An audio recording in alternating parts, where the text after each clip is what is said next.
The New South Wales Labor government is trying to push through changes to workers' compensation laws in New South Wales, but they're being blocked by the Greens and the Coalition. And they're also supported by the unions. So, pretty strange bedfellows, I would have thought. Joining me live now is the New South Wales Treasurer, Daniel Mookhey.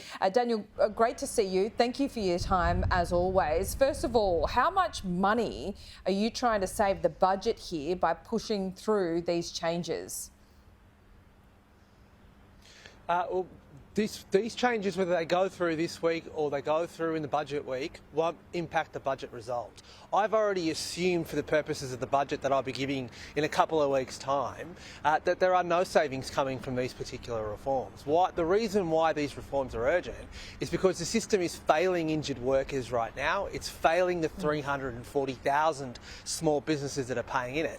And those 340,000 small businesses should know that the party that purports to defend their interests are right now playing political games with the Greens party at their expense. The Liberal Party's decision to play politics with this issue is risking those businesses having to pay more in premiums. Okay, so it's the premiums though. So you're not saving any money from this by changing the WPI. Is that correct? Yeah, no, I'll just be very clear here. What the WPI change in the broader package will do is make sure the system is sustainable. But I know that the Liberal Party are arguing somehow that this is going to deliver me a big windfall gain when I give the budget in a few weeks' time. It's just not true. And people will be able to see that for themselves on budget day. As well. What's actually going on here is that we have a broken system. It's a system that everyone acknowledges is failing everybody who has anything to do with it. But Treasurer, we've taken on the tough task of reform. We've been consulting and we now see the Coalition and the Greens teaming up.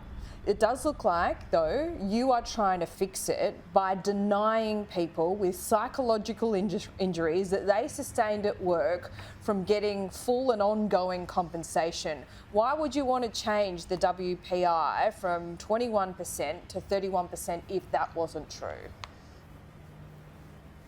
Well, I'll take one step back here, Laura, and just say that I accept that that is a controversial change here in New South Wales. Yeah. But that's not a controversial change nationally. But do you accept... That is the exact same but do you accept that that sorry, would Laura, lock... I'm just finishing. Yeah, but would that lock people out of the compensation that they deserve? No, just the facts on that. Firstly, that is the test that applies right now in Queensland.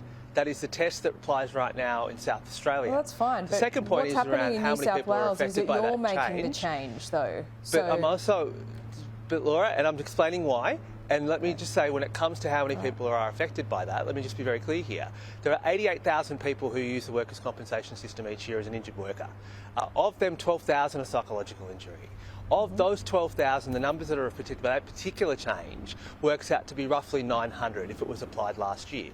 Of that, about half are in the public sector, half are in the private. And what we're saying to those people is we're introducing lump sum payment and commutations, which is going to give you more choice about whether you want to stay in the system. Now, I've not met a single injured worker who says, I want to spend more time in a workers' compensation system. Quite the opposite.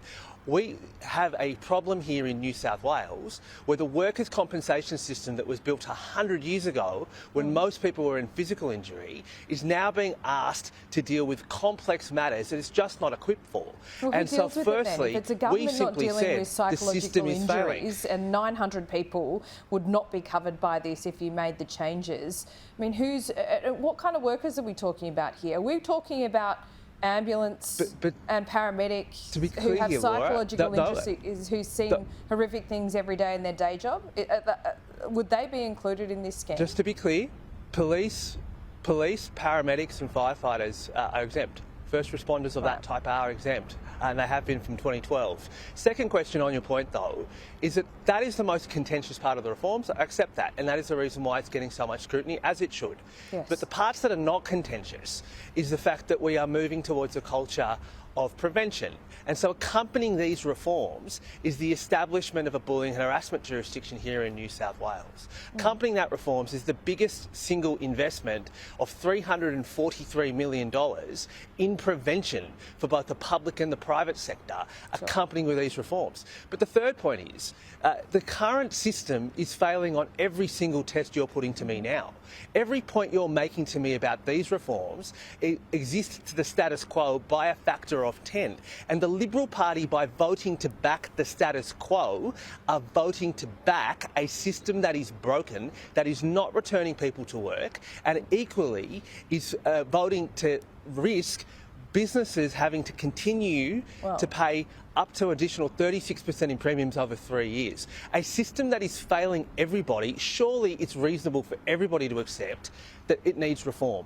If the Liberal Party had accompanied this with an alternative package, I would be suggesting that it was less political than it looks. But the reality is the Liberal Party are teaming up with the Greens Party here in New South Wales, and the unions bringing the same no-alition tactics that we've seen in Canberra. Yeah, but I'll be clear with the union movement as well. We have well and truly respect the very principled and constructive manner in which they've engaged. Yeah, but I'll simply... But then I accept the fact that the union movement disagrees with me on that particular part of the change. But I'd also just point this out, that if you were to look at every serious business group in New South Wales as well, they have a different view. And I'm the first to accept that when it comes to workers' compensation, finding a consensus is hard. But we've turned up with a reform package that's accepted that this is a broken system. And in response to that, we've seen the Liberal Party choose to play politics with the Greens Party, knowing full well that the consequence of that is to trap injured workers and businesses into a system even they acknowledge is failing. Oh, come on, Treasurer, that's just a bit of politics on your part, isn't it, as well? Because the Parliament works in the way that the opposition and the Greens can move amendments to do so. They're not talking about kiboshing this completely. They're going to move amendments, particularly on that WPI. No, but Laura, that's not what they're doing. Is there some negotiation to do there? Why does it have to be 31%? Well, I'll just simply say this, Laura, to your first point about whether they could move amendments. They could do that today. They're not trying to do that. They're trying to delay this for 2 months. They're not trying to move amendments. There's nothing to stop the Liberal Party from moving amendments in the Legislative Council right today. They are literally asking the Parliament to delay it. We're making the point. But look, we would, and I've been clear to the Liberal Party, we would engage with them in good faith if that's what they were prepared to come to the table. And I'll be clear about that.